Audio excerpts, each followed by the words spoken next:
What evidence do you have that Christ rose from the dead? What evidence do I have that Christ rose from the dead? First of all, he really died. Okay, I'll give you that he really died. He was a good guy. His teachings were all wonderful. What evidence that he rose from the dead? Secondly, he was really buried. We know the tomb he was buried in. Common knowledge.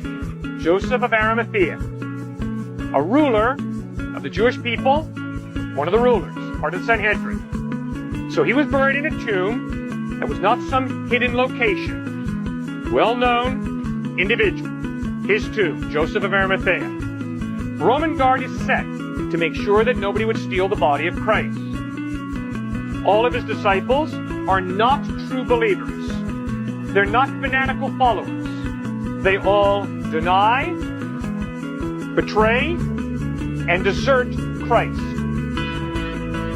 3 days after he's put in that tomb, he appears risen from the dead.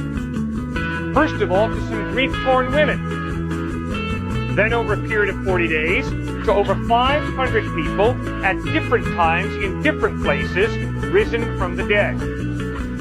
These eyewitnesses who see the risen Christ are willing to die, not for a belief.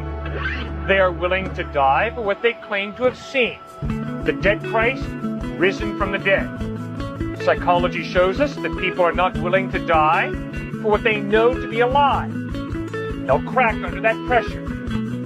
These guys stood before Roman soldiers, and the Roman soldiers said, "Say Caesar is Lord, and live, or else maintain that your Jesus is risen from the dead, and we'll kill you for it." Every single one of them said, "I've seen Christ risen from the dead, he is Lord," and they died for what they claimed to have seen. So,